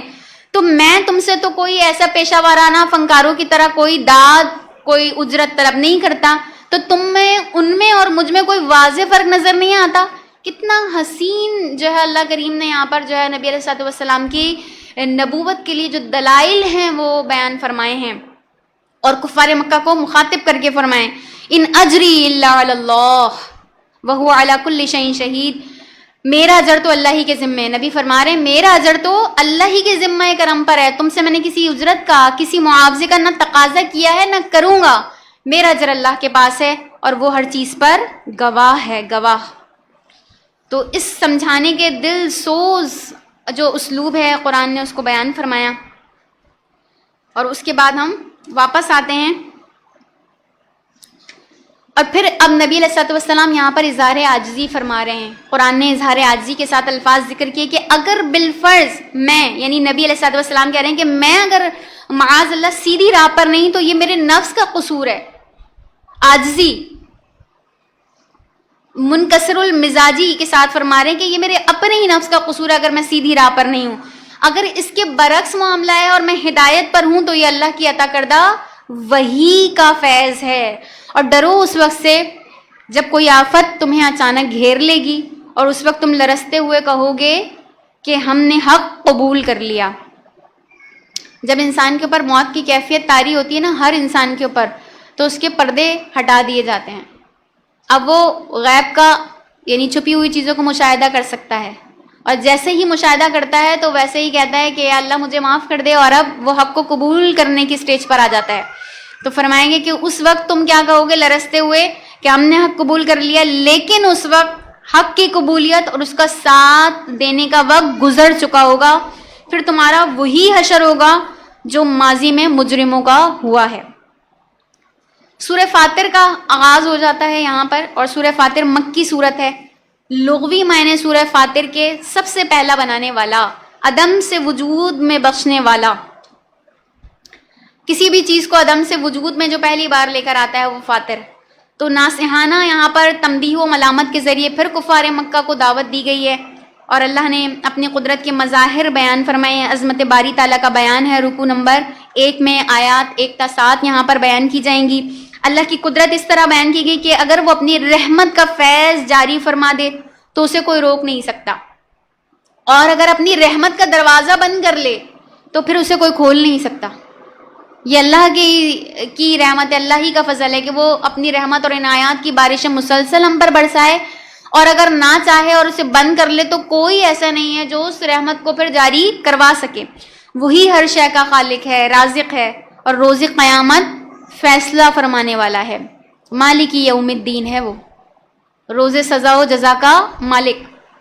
لوگوں، دنیا کی رعنائیوں میں کھو کر آخرت کو نہیں بھول جانا فرمایا گیا۔ یہاں پر ہم اس بات کو اس طرح سمجھیں، طول عمل، طول عمل کہتے ہیں لمبی امیدیں۔ امام غزالی رحمہ اللہ نے اس ٹرم کو متعارف کروایا، اور اس ٹرم کو قرآن نے پہلے ذکر کیا، اور امام غزالی رحمہ اللہ نے پھر اس کے متعلق ایک فلسفہ پیش کیا ہے تصوفانہ۔ تو فرماتے ہیں کہ طول عمل آخرت کو بھلا دیتی ہے، یعنی آخرت کو بھلانے کی سب سے بڑی جو وجہ ہے وہ ہے لمبی لمبی امیدیں، کہ ابھی تو میرے پاس بہت وقت ہے، ابھی تو میری بہت عمر پڑی ہے، ابھی تو میں اچھے حال میں ہوں، اور یہ حال مجھ پہ بہت عرصے تک رہے گا۔ انسان کو جب یہ امید ہوتی ہے تو وہ کیا کرتا ہے؟ گناہ میں مبتلا ہو جاتا ہے۔ مولا علی مشکل کشا کرم اللہ وجہ الکریم ارشاد فرماتے ہیں کہ لمبی امیدیں آخرت کو بھلا دیتی ہیں، اور خواہشات کا اتباع حق سے روکتا ہے۔ جب انسان کو لمبی امیدوں کا مرض لاحق ہو جاتا ہے تو پھر وہ حق کے راستے کو چھوڑ دیتا ہے، گمراہی میں مبتلا ہو جاتا ہے۔ اور پھر نبی علیہ الصلوۃ والسلام کے فرمانے عالی شان کے مطابق اگر ہم اس بات کو سمجھیں کہ آخرت کو ہم کیسے بلاتے ہیں، تو فرماتے ہیں نبی کہ مجھے تم پر دو ہی باتوں کا خوف ہے، ایک خواہشات کی پیروی اور دوسری لمبی امیدیں رکھنا۔ ایک خواہشات کی پیروی، خواہشات نفس کی پیروی، اتباع، اور دوسری لمبی امیدیں رکھنا۔ یاد رکھو بے شک اللہ دنیا اسے بھی عطا فرماتا ہے جس سے محبت کرتا ہے، اور اسے بھی دیتا ہے جسے ناپسند کرتا ہے، یعنی اس میں کوئی پیمانہ نہیں ہے کہ پسند ناپسند کا معاملہ ہو۔ جسے پسند کرتا ہے اسے بھی دنیا دیتا ہے، اور جسے ناپسند فرماتا ہے اسے بھی دنیا دیتا ہے۔ مگر مسئلہ کیا ہے کہ جب وہ کسی بندے سے محبت کرتا ہے پھر وہ اسے ایمان کی دولت دیتا ہے، دنیا نہیں دیتا، کیونکہ دنیا آخرت کو بھلانے کا ذریعہ ہے، وجہ ہے۔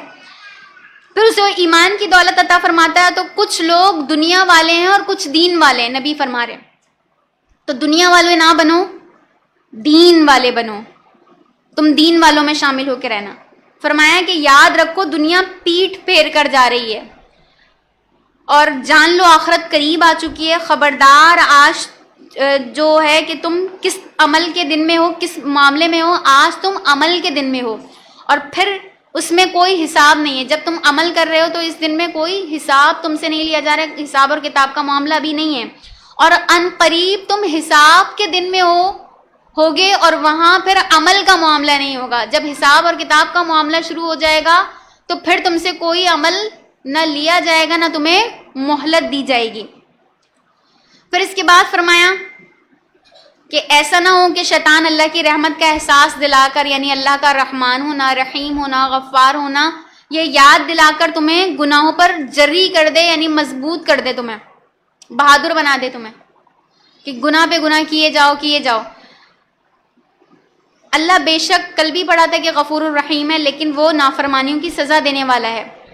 شیطان کا ٹارگٹ کون لوگ ہوتے ہیں؟ شیطان کن لوگوں کو منتخب کرتا ہے، چوز کن لوگوں کو کرتا ہے؟ شیطان ان لوگوں کو پسند کرتا ہے، اور اس کا آسان شکار وہ لوگ ہوتے ہیں جن کے اندر شیطانی رجحان بالقوہ موجود ہوتا ہے، یعنی ان کے اندر خود ہی جو ہے شیطانیت کی طرف رجحان پایا جاتا ہے، پوٹینشل ان کا یہ ہوتا ہے، شیطانی رجحان ہوتا ہے ان کا، تو آسان ہوتا ہے شکار کرنا شیطان کے لیے، اور وہ ایسے لوگوں کو اپنا دوست بنا لیتا ہے، بلکہ نہ صرف ان کا ہاتھ پکڑ لیتا ہے، اور ان کا ہاتھ پکڑ کے اس وقت تک نہیں چھوڑتا جب تک انہیں جہنم کے گڑھے میں گرا نہ دے۔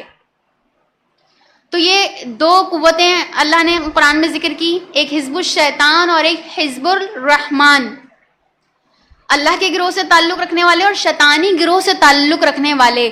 تو شیطانی گروہ کی طرف لوگوں کو، جو لوگ خود سے اپنے اندر شیطانی رجحان رکھتے ہیں، انہی لوگوں کو پکڑتا ہے اور انہی لوگوں کو گمراہ کرتا ہے۔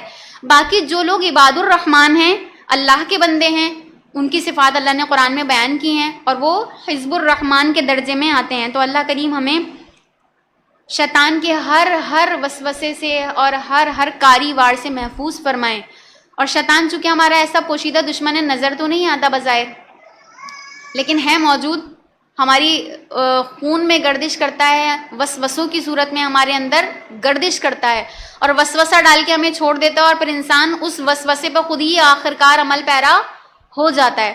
تو پھر اس لیے ہمیں قرآن میں اس بات کی تلقین کی گئی کہ ہم اس سے پناہ مانگیں. قل اعوذ برب الناس پڑھتے ہیں نا، ہم معوذتین پڑھتے ہیں من شر الوسواس الخناس. تو جب ہمیں کوئی ایسا وسوسہ آئے، برائی کا خیال آئے یا برے عمل کی طرف ہمیں اٹریکشن محسوس ہونے لگے، جیسا کہ ابھی ہم اعتکاف میں تو بار بار خیال آتا ہے کہ آرام کریں، یا آرام کا خیال نہیں آتا تو سوچتے ہیں کہ کچھ دیر عبادات کو موقوف کر دیں، اور عبادات کو موقوف کر کے کچھ دنیاوی باتیں کر لیں، سستی غفلت کا شکار ہونے لگتے ہیں. تو جب بھی ایسا کوئی وسوسہ آنے لگے اور دل جو ہے وہ عبادات سے جو ہے وہ ہٹنے لگے، تو پھر وہاں پر اعوذ باللہ من الشیطان الرجیم پڑھیں، اللہ سے پناہ مانگیں، اللہ کی پناہ طلب کریں. اور قرآن نے ہمیں اس بات کی تلقین فرمائی ہے. پھر رکوع نمبر 2 کی طرف آتے ہیں تو آیات 8 تا 14 اس میں ذکر کی گئی ہیں. فرمایا گیا کہ عزت کل کی کل اللہ کے لیے ہے،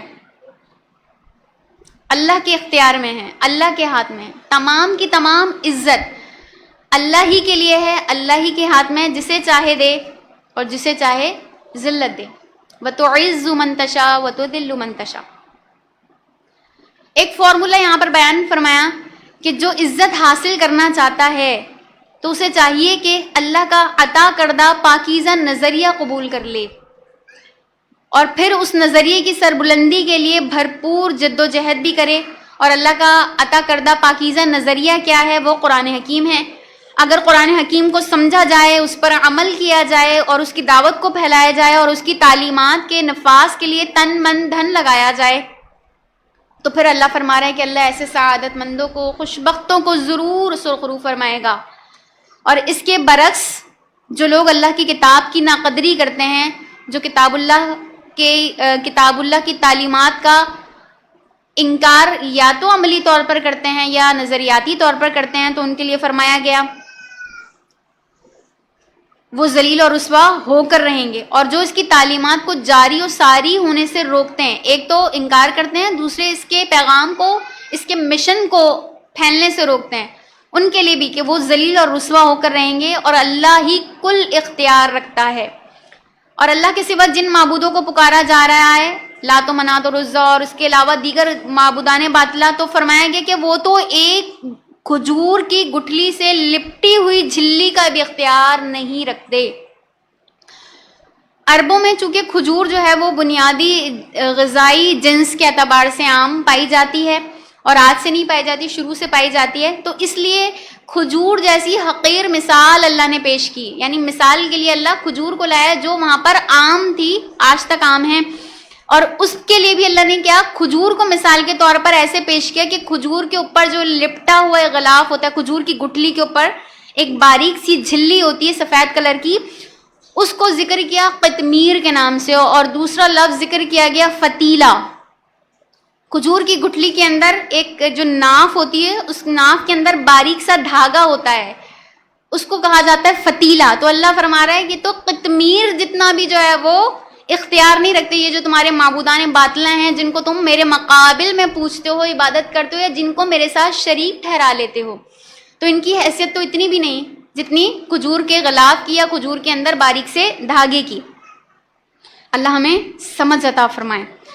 پھر اللہ تیسرے رکوع میں ارشاد فرماتا ہے، یہاں پر آیات 15 تا 26 ذکر کی گئی ہیں. تیسرے رکوع میں انسانوں کو ان کی اوقات بتائی ہے کہ تمام انسان اللہ کے در کے فقیر ہیں، چاہے وہ اس بات کو مانے یا نہ مانے، دونوں صورتوں میں. اور اللہ تمام مخلوقات سے غنی ہے، اللہ بے نیاز ہے، اللہ کو کسی کی ضرورت نہیں ہے، اللہ محتاج نہیں ہے. اللہ کسی شے کا محتاج نہیں ہے کہ ہم اس کی عبادت کریں وہ اس کا محتاج ہے، ہم اس کی بڑائی بیان کریں وہ اس کا محتاج ہے. اللہ کسی شے کا محتاج نہیں ہے. فرمایا گیا کہ اللہ بے نیاز ہے، اللہ الصمد ہے. وہ جب چاہے کسی قوم کو ہلاک کر دے اور اس کی جگہ کسی اور کو دنیا کی نعمتوں کا امین بنا دے، یعنی قوم کو قوم سے بدل دے، افراد کو افراد سے بدل دے، یہ اس کے اختیار میں ہے. پھر روز قیامت انسان اللہ کی بارگاہ میں حاضر ہوگا اور اپنے عمل کا بدلہ پائے گا، اور کوئی کسی کے گناہ کا بوجھ نہ اٹھا سکے گا. ایسا کوئی نہیں ہوگا کہ کسی اور کے بدلے وہ آئے اور اس کا بوجھ وہ اٹھا لے. یہاں پہ ہمیں آیت 18 تا 22 اسٹڈی کرنی ہے، تو آپ کھولیں اس کو.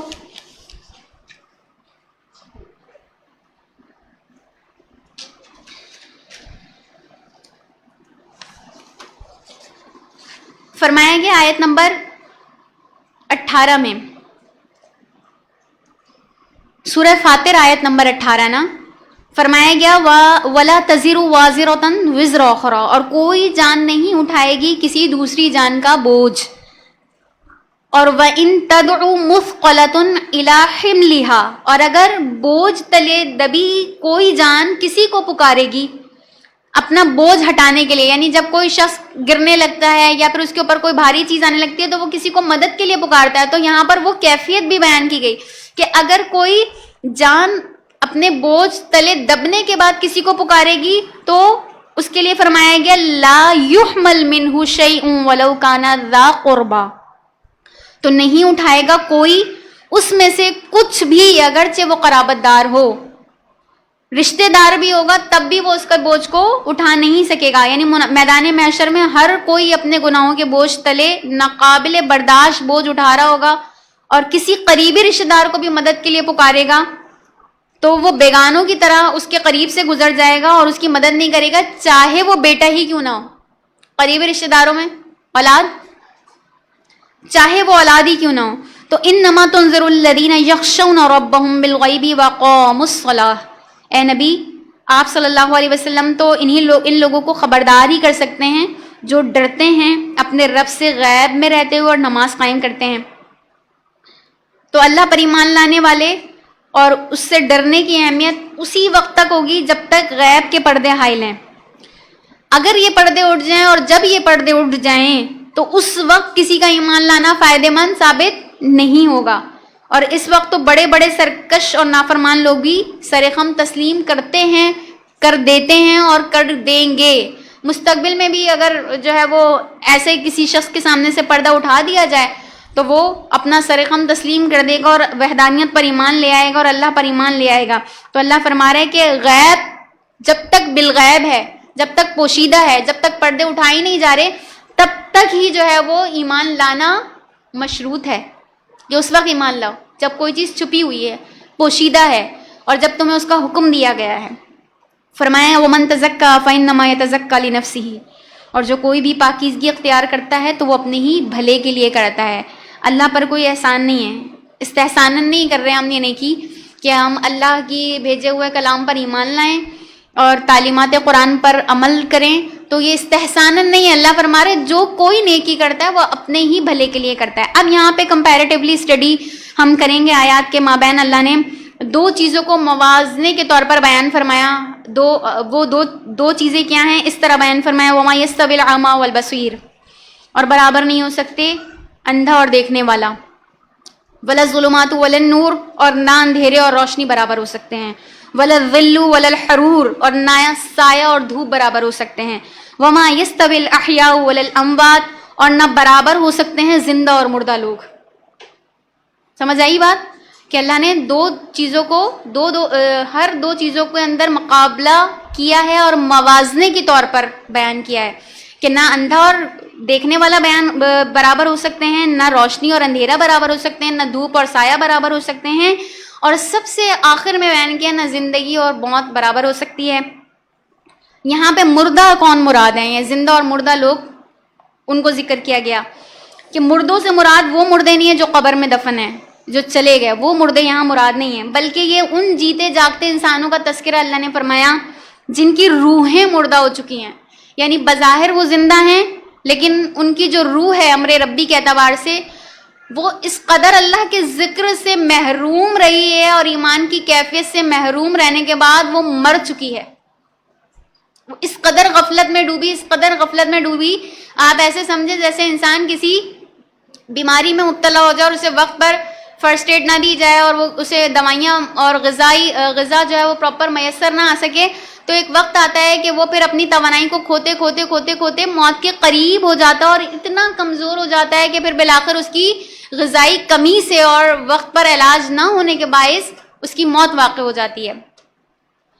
تو اسی طرح بالکل انسان کی روح بھی ہے، جو ہم پڑھ رہے ہیں نا، روح امر ربی ہے اور کلام اللہ سے اسے نسبت ہے اور کلام اللہ کی وجہ سے اس کو فیض ملتا ہے اور کلام اللہ کی وجہ سے وہ زندگی پاتی ہے اور ذکر اللہ اس کو فائدہ پہنچاتا ہے، تو اس لیے پہنچاتا ہے کہ روح چونکہ اللہ کی طرف سے آئی ہے، اور جب ہم اللہ کا ذکر کرتے ہیں تو ہماری روح کو ویسے ہی توانائی محسوس ہوتی ہے جیسے ہم اپنے جسم کے لیے غذا کھاتے ہیں اور ہمارے جسم کو توانائی میسر آتی ہے. تو ہماری روح کو توانائی اس وقت میسر آتی ہے، روح اس وقت فرحت محسوس کرتی ہے، روح اس وقت خوشی محسوس کرتی ہے، اور روح اس وقت جو ہے وہ نکھر جاتی ہے جب ذکر اللہ کیا جاتا ہے.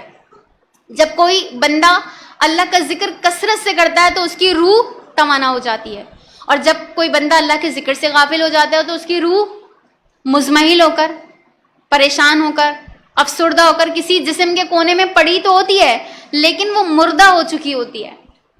اس میں زندگی، اس میں حیات باقی نہیں ہوتی. ہم سمجھتے ہیں ہم زندہ ہیں لیکن ہم ظاہری طور پر جسمانی اعتبار کے ساتھ زندہ ہیں. تو سمجھ لیں اگر انسانیت مر جائے تو انسانیت مر گئی تو آپ سمجھ لیں کہ روح جو ہے وہ ان زندہ جسموں کے اندر دفن ہو چکی. زندہ جسموں کے اندر مردہ روح پائی جاتی ہے. انسانیت مر چکی ہے اس وقت ہماری. تو زندہ لوگوں سے مراد وہ لوگ ہیں جن کی روحیں اور جن کے دل زندہ ہیں. زندہ وہی ہیں جن کی روحیں بھی زندہ ہیں اور جن کے دل بھی مردہ ہونے سے رہ چکے ہیں. زندگی کے اس فلسفے کو میر درد نے بیان کیا. اگر آپ کو شاعری کس طرح سمجھ میں آتی ہو کہ مجھے یہ ڈر ہے دل زندہ تو نہ مر جائے، مجھے یہ ڈر ہے دل زندہ تو نہ مر جائے کہ زندگی عبارت ہے تیرے جینے سے. یعنی اگر دل زندہ ہے، روح زندہ ہے تو زندہ ہے، اور اگر نہیں ہے زندہ دل اور روح زندہ نہیں ہے تو پھر تو مر چکا ہے. زندگی بظاہر جو ہے وہ زندگی ہے لیکن دل کے زندہ ہونے سے حقیقی زندگی ہے. تو اگر کسی شخص کا دل مر گیا، یا دوسرے لفظوں میں یہ کہیں کہ اس کی روح دم توڑ گئی، تو گویا انسانی سطح پر اس شخص کی موت واقع ہو چکی ہے. تو ہم میں سے اکثریت کی تو موت واقعی ہو چکی ہے. کچھ ہی ہوں گے قلب سلیم والے جن کا دل سلامتی کے ساتھ موجود ہے، تو ان کی روح موجود ہے. اور سلامتی قلب کا ہی اللہ نے تقاضا کیا ہے کہ میرے پاس قلب سلیم لے کر آنا، زندہ دل لے کر آنا، کیونکہ میں دلوں کو جانتا ہوں، علیم بذات الصدور ہوں، سینوں کو جاننے والا ہوں. اور مجھے تم سے طلب بھی یہ ہے، اللہ نے فرمایا کہ مجھے تم سے دل کی سلامتی چاہیے، جسم کی سلامتی نہیں چاہیے. بندے کہ جسم کو سنوار لو، نکھار لو اور جسم کو طاقتور اور توانا کر لو، کتنا ہی اس جسم پر پیسہ خرچ کرو، کتنی ہی اس کی حفاظت کرو، مجھے تم سے جسم نہیں طلب کرنا ہے، مجھے تمہارے قلب سلیم کی ضرورت ہے. یعنی میری بارگاہ میں آؤ تو قلب سلیم لے کر آنا. تو اسی قلب سلیم کی یہاں پر بات کی جا رہی ہے. اگر انسانی دل یہاں پر اگر زندہ ہے، یعنی روح کی صورت میں وہ زندہ ہے، تو حیوانی طور پر انسان زندہ ہے. ورنہ پھر کیا ہے، انسان مر چکا ہے. اور جس طرح دوسرے حیوان کھاتے پیتے ہیں، بظاہر چلتے ہیں اور زندگی کے دوسرے معاملات کرتے ہیں، تو اسی طرح جس کی روح مر چکی ہے وہ بس اسی طرح زندگی بسر کر رہا ہے. مگر یہ زندگی ایک انسان کی زندگی ہرگز نہیں ہے، یہ مومن کی زندگی ہرگز نہیں ہے. آپ مثال کے طور پر ابو جہل کو دیکھ سکتے ہیں، بظاہر بہت اچھی زندگی گزار رہا تھا، روسہ قریش میں ہے، مال کی کثرت، مگر اس کے اندر کا چونکہ انسان زندہ نہیں تھا تو اس لیے نہ وہ آفتاب نبوت کو دیکھ سکا اور نہ اس کی تمازت محسوس کر سکا اور نہ ہی اس کی روشنی سے وہ مستفید ہو سکا. پھر اللہ فرما رہا ہے ان اللہ یسمع من یشاء وما انت بمسمع من فی القبور. یقیناً اللہ سناتا ہے جس کو چاہتا ہے، اور اے نبی صلی اللہ علیہ وسلم آپ نہیں سنا سکتے انہیں جو قبروں کے اندر ہے. اب یہاں پہ پھر وہی معاملہ، قبروں کے اندر جو رہنے والے لوگ ہیں ان سے مراد حقیقی وہ لوگ نہیں ہیں جو قبروں میں مدفون ہیں، بلکہ یہ وہی جسم ہے جن کے اندر ان کی روح دفن ہو چکی ہے، وہ لوگ مراد ہیں. اور اپنے ہی جسم کے اندر اپنی مردہ روحوں کے چلتے پھرتے مقبرے لے کر گھومتے ہیں، وہ قبریں مراد ہے. فرمایا گیا ان انت الا نذیر، آپ نہیں ہیں مگر صرف خبردار کرنے والے، آپ انہیں ڈرا سکتے ہیں، آپ کا کام بس خبردار کر دینا ہے. اس کے بعد بھی اگر کوئی ہوش میں نہیں آتا اور گمراہیوں میں بھٹکتا رہتا ہے تو اس کی کوئی ذمہ داری نبی علیہ الصلوۃ والسلام آپ پر نہیں ہے.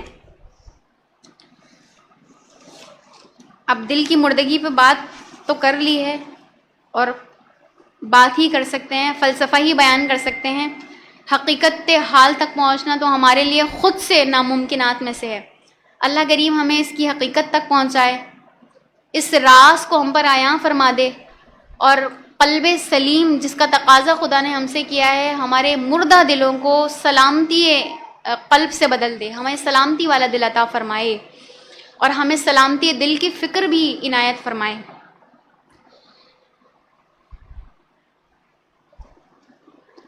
پھر اللہ فرما رہا ہے کہ ان حقائق سے، یعنی جو یہ جتنی آیات ہم نے بیان کی حقائق، یہ تمام حقائق سے سبق کون حاصل کرے گا؟ وہی حاصل کرے گا جس کا ضمیر زندہ ہے، اس کی روح زندہ ہے، جو اللہ سے ڈرنے والا ہو، نماز قائم کرنے والا ہو، اور اپنے کردار کی اصلاح کرنے والا ہو، وہ ان قرآن کی آیات اور حقائق کی روشنی میں اپنے کردار کو سنوارے گا اور ان سے سبق حاصل کرے گا۔ رکوع نمبر 4 کی طرف آتے ہیں۔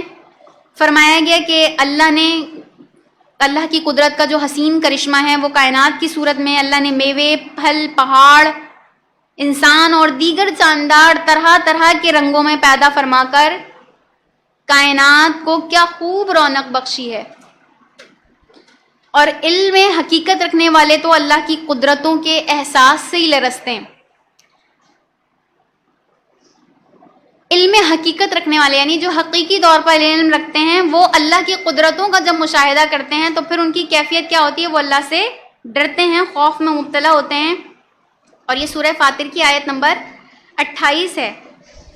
فرمایا گیا انما یخشی اللہ من عبادہ العلماء ان اللہ عزیز غفور، یقیناً اللہ سے ڈرتے ہیں اس کے وہی بندے جو اہل علم ہیں۔ اہل علم کی خاصیت اللہ نے بیان فرمائی کہ جو حقیقی علم والا ہوگا وہ اللہ سے ڈر رکھے گا، یقیناً اللہ بہت زبردست نہایت بخشنے والا ہے۔ انسان کے دل میں اگر ایمان موجود ہے تو لازماً اس کا کیا ہے؟ اس کے اندر خوف خدا بھی موجود ہونا چاہیے۔ ہے تو یہ معاملہ کہ اگر اس کے اندر اس نے ایمان، تصدیق قلب، اقرار باللسان کے ساتھ وہ ایمان لے آیا اور حقیقی ایمان والا ہے، تو اس کے دل میں پھر خوف خدا ہونا چاہیے۔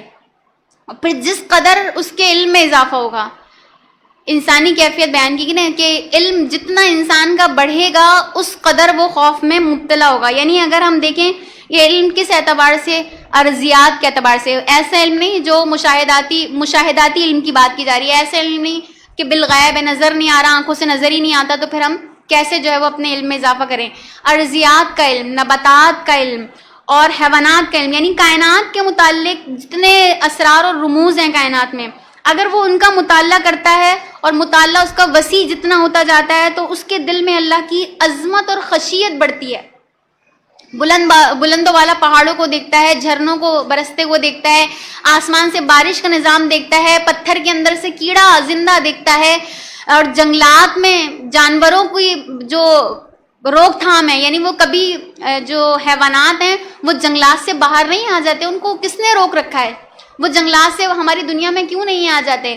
یا دریاؤں سمندروں کا نظام کہ وہ آبادیوں میں داخل کیوں نہیں ہو جاتی؟ بس اس وقت جب زمین ہلا دی جائے، جب طوفان آ جائے سمندر میں، اس وقت کے علاوہ ان کو روکنے والا، ان کو تھامنے والا، ان کے اوپر نگہبان ہے کون اصل میں؟ جب انسان ان چیزوں کا مشاہدہ کرتا ہے تو پھر اس کی خشیت بڑھتی ہے، وہ اللہ کی عظمت کا قائل ہوتا ہے۔ لیکن اگر کوئی شخص بنیادی طور پر صاحب ایمان نہیں ہے، بنیاد میں ایمان نہیں ہے، اس کی زبان سے اقرار کیا ہے، دل میں ایمان موجود نہیں ہے، تو اس کی سماعت، بصارت اور اس کے جتنے بھی احساسات ہیں، سمجھ بوجھ، سب کی سب بیکار ہیں، کیونکہ اسے اللہ کی وحدانیت پر تو یقین قدرت کے مشاہدات کرنے کے باوجود بھی نہیں آنا۔ اور اس کا سب سے بڑا جو معاملہ ہے وہ ہم دیکھتے ہیں، سائنٹسٹ سب سے زیادہ ریسرچ کرتے ہیں زمین پر، ارضیات پر، فلکیات پر، سب سے زیادہ ریسرچ ان کی ہیں، اور وہ ریسرچ کرنے کے بعد، تمام تحقیقات کرنے کے بعد بھی اللہ کی ذات پر ایمان نہیں لاتے۔ تو اللہ کی عظمت و کبریائی اور حکمت جو ہے وہ کس اعتبار سے ہے؟ وہی پہچان سکتا ہے جس کے پاس حقیقتاً ایمان کی روشنی موجود ہو، جو ایمان کی روشنی سے منور ہو۔ ایسے دل میں اللہ کی معرفت بڑھتی جاتی ہے، بڑھتی جاتی ہے، اور جیسے جیسے معرفت بڑھتی ہے، پہچان بڑھتی ہے، ویسے ویسے اس کی خشیت میں بھی اضافہ ہوتا جاتا ہے، یعنی وہ خوف خدا میں اور زیادہ جو ہے وہ خوف خدا سے لرزتا ہے۔ یہ اہل علم کی حقیقتاً پہچان ہے۔ اس کے برعکس میں آج مشاہدہ یہ کیا جاتا ہے کہ ہم علماء سو کو اپنے درمیان پاتے ہیں، اور بظاہر علم ہوتا ہے، اور علم جب خشیت سے خالی ہو، یہ ہم قرآن کی روشنی میں ڈسکس کر رہے ہیں کہ علم اگر خشیت سے خالی ہو، خوف خدا سے خالی ہو، تو پھر وہ فرعون تو ہو سکتا ہے، لیکن تکبر تو ہو سکتا ہے، لیکن وہ علم انسان کو حقیقی ایمان تک نہیں پہنچا سکتا. اور خدا کی خشیت والوں کے لیے اللہ نے فرمایا کہ اگر وہ اہل علم حقیقتاً اہل علم ہے، علم رکھتے ہیں اور علم کی حقیقت کو پا لیا ہے، خدا کی معرفت کو پا لیا ہے، تو پھر وہ خدا کا خوف ہی رکھیں گے. تو سب سے زیادہ علماء جو ہے وہ اللہ سے ڈرنے والے. تو اللہ ہمیں ایسے حقیقی علماء کا ساتھ میسر فرمائے، نصیب فرمائے. ہم بھی دیکھیں کہ اہل علم اللہ سے کتنا ڈرتے ہیں، کیسی خشیت رکھتے ہیں. پھر پیروی کی نیت سے تلاوت قرآن کرنے والے، نماز کے ذریعے سے اللہ سے لو لگانے والے، اور ظاہر و پوشیدہ اللہ کی راہ میں خرچ کرنے والے، اور ایسی تجارت کرنے والے جو بے نفع نہیں ہے، یعنی جس میں فائدہ ہی فائدہ، کوئی خسارہ نہیں ہے، اس تجارت کا ذکر قرآن نے کیا ہے. اور تجارت ہمیشہ دو ہی اصولوں پر ہوتی ہے، ایک آپ اپنا انویسٹمنٹ کرتے ہیں اور اس کے بعد آپ کو اس میں پروفٹ ہوتا ہے. تو جب انسان کسی چیز میں اپنی انویسٹمنٹ کرتا ہے تو وہ محنت کرتا ہے، اور جتنی وہ محنت کرتا ہے وہ چاہتا ہے کہ ویسے ہی اسے پروفٹ بھی ملے، اسے لاس نہ ہو. تو اللہ کے ہاں جو تجارت ہے وہ سراسر نفع پر ہی جو ہے وہ نفع ہی پہنچانے والی ہے. ایسا نہیں ہے کہ اللہ سے کسی نے تجارت کی، یعنی اللہ کی راہ میں مال دیا، انفاق فی سبیل اللہ کیا، اور اللہ کے بینک میں جو ہے وہ اپنا اماؤنٹ جمع کروایا، اور یہاں پر جو تجارت ہوئی یعنی اپنی نیکیاں اللہ کے پاس جمع کروائیں، اور یہاں پر اس کو دی ہوئی تجارت. ہر تجارت فائدہ بخش ہے، نفع بخش ہے. پھر قرآن پر ایمان لانے کی توفیق فرما رہا ہے اللہ، کسی کسی کو دی گئی ہے، ہر ایک کو یہ توفیق میسر اور نصیب نہیں ہوگی. اسی لیے ابو جہل رہا، اسی لیے ابو لہب رہا. اگر یہ توفیق سبھی کو میسر آتی تو سر کی آنکھوں سے کفار مکہ نے رسول اللہ صلی اللہ علیہ وسلم کا دیدار کیا، معجزات کا صدور ان کے سامنے ہوا، پہاڑ ان کے سامنے چل کر آئے، درخت ان کے سامنے آ کر نبی علیہ الصلوۃ والسلام پر درود و سلام پڑھا کرتے تھے، ہرنی آپ کے سامنے آ کے بول جاتی تھی، اونٹنی آپ کے سامنے آ کر جو ہے وہ درخواست گزار ہوتی تھی. تو پھر سب سے زیادہ ایمان والے انہیں ہونا چاہیے تھا. لیکن اللہ نے فرمایا قرآن پر ایمان لانے کی توفیق ہر کسی کو نصیب نہیں ہے. ان میں سے کچھ غافل ہیں، کچھ کا معاملہ بین بین ہے، یعنی کچھ ایسے ہیں جو ایمان لے آتے ہیں اور کچھ کو اللہ درمیان میں چھوڑ دیتا ہے، اور کچھ ایسے بھی ہیں جو سابقون الاولون ہیں، جو نیکیوں میں سبقت لے جانے والے ہیں، اور وہ سابقون الاولون ہیں. بلا شبہ یہ طرز عمل اللہ کا بہت بڑا فضل ہے، اور اللہ انہیں جنت کے حسین باغات عطا فرمائے گا جو نیکیوں میں سب سے زیادہ سبقت لے جانے کی کوشش کرتے ہیں. اور وہ بد نصیب ہیں جو قرآن کی ناقدری کر رہے ہیں اور ان کا ٹھکانہ جہنم ہے. وہ اللہ سے فریاد کریں گے کہ ہمیں دنیا میں دوبارہ بھیج دے تاکہ ہم اپنی بے عملیوں کی تلافی کر سکیں. جواب دیا جائے گا تمہیں دنیا میں اتنی عمر دی گئی تھی کہ تم اپنی اصلاح کر سکتے تھے، تو اب اس کا مزہ چکھو. رکو نمبر 5 کی طرف آتے ہیں. سورہ فاتر رکو نمبر 5 آیات 38 to 45. گھاٹے کا سودا مت کرو، اللہ فرما رہا ہے. اللہ کائنات کے ہر راز سے بخوبی واقف ہے. وہ جانتا ہے کہ انسانوں کے سینوں میں کیا راز پوشیدہ ہیں. علیم بذات صدور ہے نا، تو وہ سب سے زیادہ بہترین جانتا ہے کہ انسانوں کے دلوں میں کیا راز ہیں. اور اسی نے کائنات میں انسانوں کو عارضی طور پر اختیار دیا ہے، جسے انسان نے دائمی سمجھ لیا ہے. عارضی اختیار ہے، ٹیمپریری ہے ہمارے پاس دیا ہوا اللہ کا سب کچھ.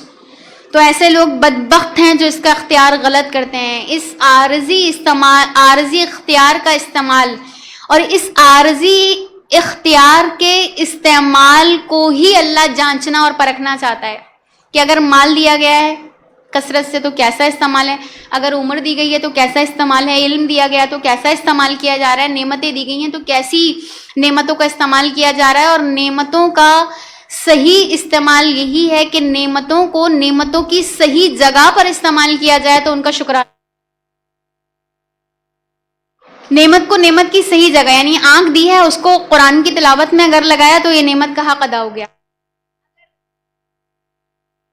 فکر دی ہے اللہ نے ہمیں، ذہنی طور پر استعداد دی ہے، قوت دی ہے، طاقت دی ہے، ذہنی طور پر صلاحیتیں دی ہیں، اور اس کو اللہ کے دین میں لگا دیا ہے، اپنی ان خدمات کو اور ذہنی صلاحیتوں کو، اور دی گئی ہر نعمت کو درست جگہ لگایا تو وہی اس نعمت کا حقیقتاً شکرانہ بن جاتی ہے. تو اللہ فرما رہے ہیں کہ تمہیں جو عمر دی گئی ہے اس اعتبار سے، اور جو تمہیں عارضی طور پر اختیار دیا گیا ہے، اس اختیار کو ہی ہم نبلونکم، آزمانا چاہتے ہیں ہم تمہیں اسی وجہ سے آزمائش میں مبتلا کر رہے ہیں کہ تم اس کا کرتے کیا ہو. تو ایسے لوگ بدبخت جو اس کا غلط استعمال کرتے ہیں اس اختیار کا، اس طرز عمل سے وہ اللہ کو عاجز نہیں کر سکتے، اسی لیے گھاٹے کا سودا کر رہے ہیں. اور اب ان سے پہلے جتنی طاقتور قومیں گزری ہیں کہ انہوں نے اللہ کو عاجز کر دیا تھا؟ اللہ نے یہ سوال یہاں پہ پوچھا. اور سنت الاولین ایک لفظ اللہ نے یہاں ذکر کیا، یعنی جس کے ذریعے، جس کے مطابق پچھلی قومیں ہلاک ہوئیں، وہ اللہ کا طرز عمل، اسے سنت الاولین کہا. تو اللہ پچھلی قوموں کے مقابل میں بھی عاجز نہیں ہوا. جب وہ حد سے بڑھنے لگیں، جب انہوں نے حد سے تجاوز کیا، جب انہوں نے نافرمانی کی انتہا کر دی اور اپنی مجرمانہ روش کو نہیں چھوڑا، تو اللہ نے پھر انہیں نیست و نابود فرما دیا.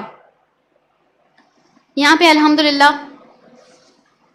22واں پارہ اختتام پذیر ہوا اور اس کے بعد سورہ یاسین کا آغاز ہوا جاتا ہے. لیکن آج ہم سورہ یاسین کا ابتدائی رکوع یہاں نہیں پڑھ رہے. کل جب ہم 23ویں رکوع کو اسٹڈی کریں گے تو وہاں ہم سورہ یاسین کو ابتدا سے پڑھیں گے انشاءاللہ.